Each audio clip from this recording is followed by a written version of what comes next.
Hello, everybody, and welcome to the Tres Amigos podcast. I'm your host, Nico Chudulwako, and I'm joined by my buddies Joseph Lago and Jamerson Riva. How y'all doing today? Good. I like how you use that nice Latino accent to say your last name, Nico.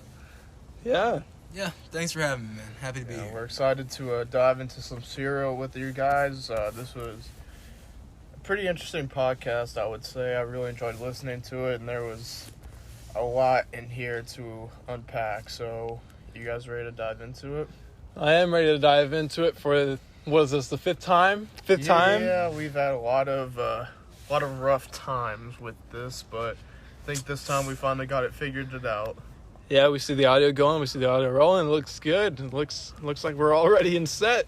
Take 5 of this All right. All right, so I'm glad to have you guys here today. I really am. And today, our topic of discussion is peace for Hae Min Lee and her family. And everything that you're going to hear, all the evidence that we're providing is going to go back, and it's going to go right back to the purpose of how Sarah Koenig pushes justice in order to bring ease to Hae and her family. Are you guys ready? I am ready. Yeah, let's get into it, man. All right, so the evidence I found while listening throughout this entire series was how Koenig uses parallelism to describe silly and positive characteristics regarding Hae's personality, such as how she's charming, she's, goofy, silly, she's a good friend, she listens, she tries to help her friends, things like how, Sprite was her favorite drink, Dallas Cowboys were her favorite NFL team. I chose this because I feel as if when you use certain characteristics, you list certain traits that are only known within a certain group of people. It helps resonate with her. Well, not necessarily with her. It helps resonate with people that you're talking with. So if I were to talk about Jamerson with Joseph, if I were to say, "Hey Joseph, isn't Jamerson such a great guy? Jamerson, he knows what he's doing. He's a great friend." You, Joseph, you'd be like, "Yeah, of course he's a great friend." No, Jameson's a terrible friend. Oh, that's not true, isn't it? I wish you luck for your next wrestling meet, man. Thanks, man. All right, so basically when you provide, I don't know, one example you can use is Margaret Thatcher and her eulogy towards Ronald Reagan, when she refers to him as Ronnie. And when you use nicknames like that, it provides a sense of connection, a sense of friendship. You know that person well, so I think Sarah Koenig's whole little purpose in doing that was bring connection to, I don't know, maybe her family. If her family decided to watch, which they are aware that she is doing this podcast, her friends could watch it and be like, "Hae was a great person. I really miss Hae." You guys get where I'm going with that? Yeah, I do.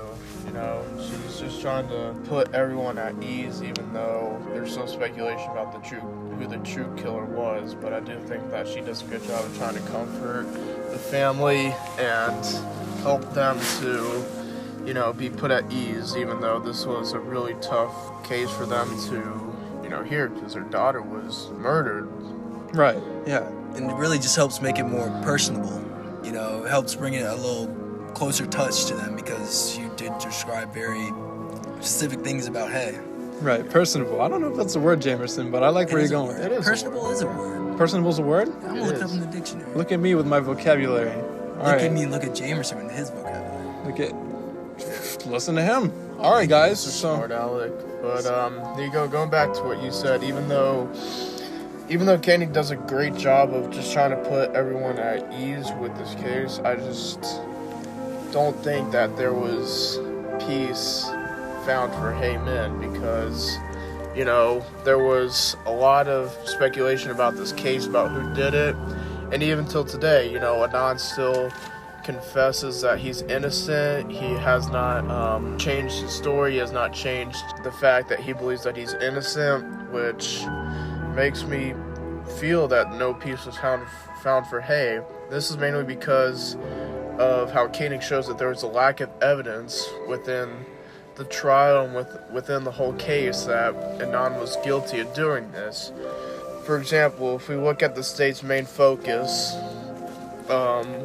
for prosecuting Adnan, they believe that Adnan went out of his way and went against his religion and his family beliefs to see Hae, and then when she breaks up with him, he feels like, he was betrayed, and that he gave up all of this stuff and risked his family life in his religion to see this girl, and the state believes that that's what made him really angry, and that's what pushed him to killing Hay. However, if you look at many of the witness testimonies from, Hay's friends, Adnan's friends, and a bunch of their peers, including Hay's diaries as well, you look and you see that most of them say that Adnan never showed any anger or resentment towards Hay after their breakup. He kind of just went on living his normal life. He continued to smoke, continued to go out and party, hang with friends. He had a couple of affairs with other girls after him and Hay broke up.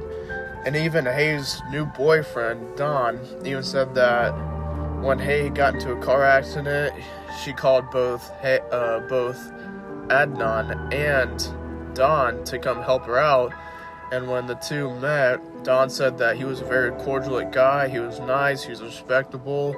He had all positive things to say. And he really made it seem like Adnan was incapable of doing this murder, which really makes me think that, did Adnan really do this? Another major flaw with this case was that their main witness was Jay and Jay's testimony. That was the whole backbone of their case.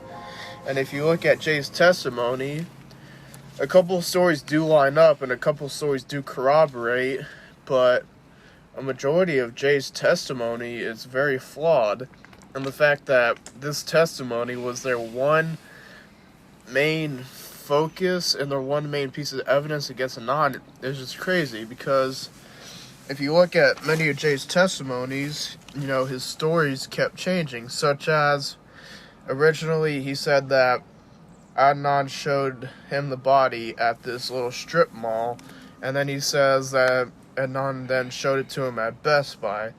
Then he says that Adnan called him from a payphone at Best Buy, but you look at a bunch of the records from that Best Buy and a bunch of former employees, and they said that there was never even a payphone there that Adnan could have called him from.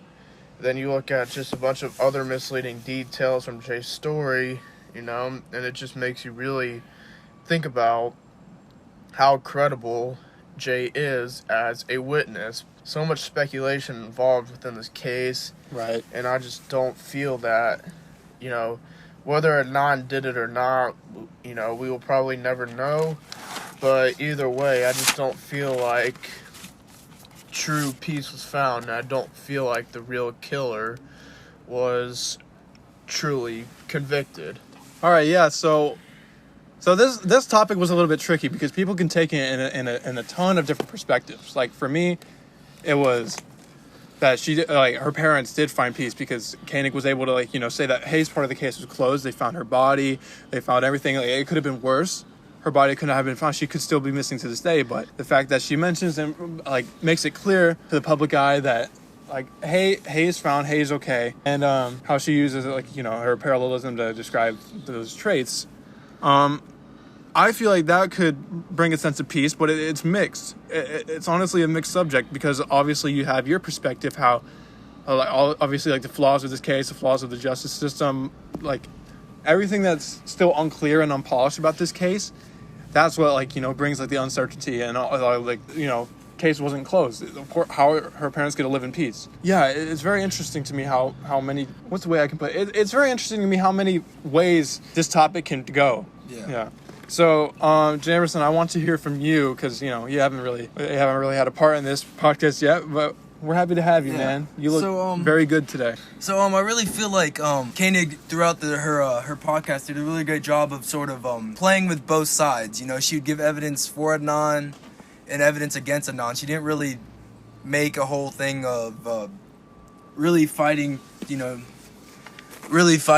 say whether he did it or he didn't do it. The whole real focus of her podcast, was just to look at the case in a different perspective than it was previously looked at in order to maybe get a better understanding of whether, the right man was found. And, this was really shown in the beginning. I mean, the first couple episodes, I feel like she did start off a lot with defending Adnan. May describes the people of his personality and explaining how, most people thought he couldn't have even been capable of something this atrocious. and also bringing up sort of flaws that may have happened with the case, such as his lawyer not being adequate, as she didn't even look into a possible witness who saw him during the time of the crime that would have, almost cleared him. It would have been a good alibi for him to not be murdering Hay. He would have been at the library, but his lawyer didn't even look into that, which she actually went and spoke to other people in like the law field, and they said that was unheard of a lawyer to not even to second guess that. But then she also shifts, more in the middle. She starts giving a lot of evidence that looks very harshly on Adnan, such as, she starts running the timeline, because Adnan was very adamant that like there was just no way he could have got to Best Buy in time after school, and she ran it, and they were actually able to do it in the amount of time. So that sort of disputes Adnan's claim that he didn't even have enough time to do it. And then also, she also brought up multiple witnesses who heard Adnan asking Haley for a ride the day that she was killed. And that looks very poorly, because if multiple people are confirming that he was asking for a ride, there was no need for him to ask for a ride. He had his own car. And so it just looked, very poorly on him. It doesn't look very contrast to the beginning episodes where she was very, fighting for Adnan and saying, he was taken advantage of, maybe there was racial profiling, maybe it wasn't him, And then she really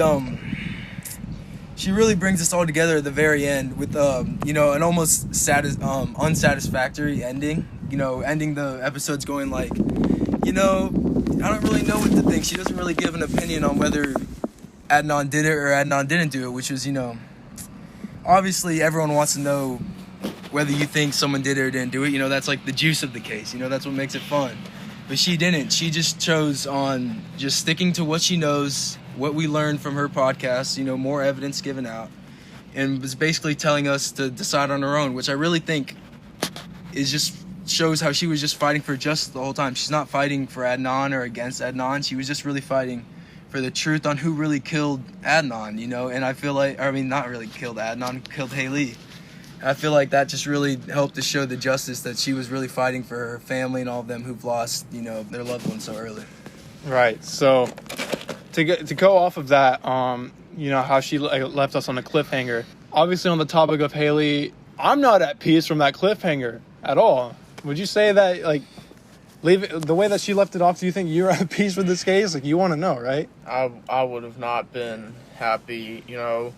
I know that there have already been multiple trials and multiple retrials for this case, but no matter what, I don't think anybody could leave off feeling satisfied after a conclusion like that. And it's not Koenig's fault, it's not her fault. It's kind of hard to make a final conclusion. Yeah, this case had a lot going on to it, and I don't think anyone could have really ever gotten to the bottom of this. I think the only people who know what really happened that day were Hay, Jay, and Adnan.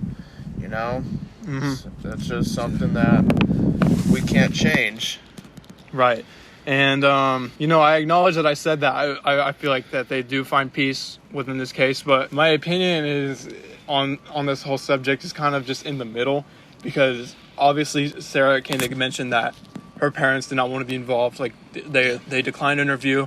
So that makes me think that they just don't want to reminisce on what happened, because they don't feel at peace. They don't want to relive what happened again, because obviously it's a terrible thing to lose a child. And even if unintended, Koenig, with the popularity she brought to it, it probably did bring back a lot of unhappy memories that they had to go through. Yeah, right. So. Right. It is hard losing a child. I pray that it doesn't happen to anyone. This was a little bit of a tricky subject, because you really had to pick out the evidence, because it wasn't really explicitly stated. You kind of had to bend it towards it. Yeah, it was like picking a needle out of a haystack. Yeah, and plus there's just so many elements involved throughout this whole podcast that it really made you think constantly throughout, did Adnan do it? Did he not do it? Do we really know who the true killer is? Which just made things a lot more confusing. Right. So let's talk bigger picture.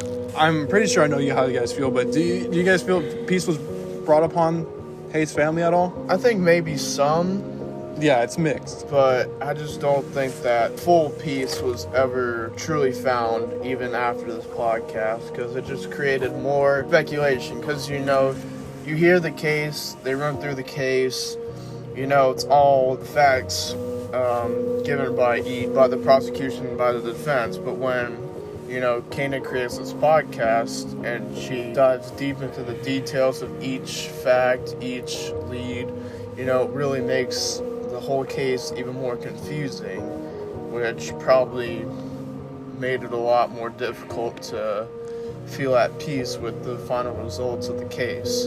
Yeah, and even without it being this confusing, I mean, for it to be peace after losing a loved one, a daughter, you know, like Haley was, you know, no matter what, I don't think you can ever truly find peace after that. There's always still going to be the question of whether it was Adnan, whether it was some random dude, whether the dude is still free, the person who killed her. So, you know, it's just been really difficult for them, and probably still is to this day. Yeah, I'm sure they just want the case closed, right? Do you believe that they ever, at some point, felt peace a little bit? I think there was some clarity. I think once they came to the realization that nothing would bring her back, and that, you know, they do know what happened to her. It's not like she's. Yeah, it's not like she's still missing. She's still missing. They do know what happened. So I do think that brought some clarity to them. But I mean, no matter what, losing a child, especially, you know, as Nico, going back to what you say, how a lot of people described her, you know, all these good traits that she had, how good of a person she was, I don't think anyone would be able to fully get over that. You know, and yeah, I feel like if Hayes' parents were to listen to Sarah Koenig go on about all those positive attributes, I feel like they would say, you know, clearly these people knew that the daughter that we knew. Yeah. You know, It's really saddening, isn't it? unimaginable to think about. It is. What we really want to leave off is we want to, you know, beg the question to the audience. We want you guys to think about, do you guys think that peace was brought to Haley and her family? I think, you know, I mean, no matter what, we just have to leave people's opinions up for themselves, because I'm sure we all have different opinions on this, but, you know, no matter what, I think we just have to continue to try to push to help bring peace to this case so that, you know, people can feel at ease. But Yeah. other than that, I have no other final thoughts on this. Yeah. I mean, everyone was left on a cliffhanger, weren't they? Yep. Hayes' parents, Hayes' friends, Sarah Koenig herself. Yeah, this whole case was just a big oopsie. All right, guys, that concludes our episode of Tres Amigos podcast. This was brought to you by your host, Nico Chiriguaco. And thank you to my little buddies here, Joseph Lago, James Sariva. I thank you guys so much for coming out. Thank you for having us. Happy to be here. I'm glad you guys are in my AP Lane class. And you guys look great today. I thought I would just mention that. You guys look wonderful. Nico, your jeans are absolutely stunning. I Oh want my- to say that. Thank you very much. Jamerson, I'm glad you came. I loved both of you guys' ideas. I think we had a little great discussion going on. I wouldn't say necessarily like amazing, but based on the info we had, I feel like we were able to, you know, run our train of thought through each other. Absolutely. Have a good one, guys, and we'll see you never again. Oh.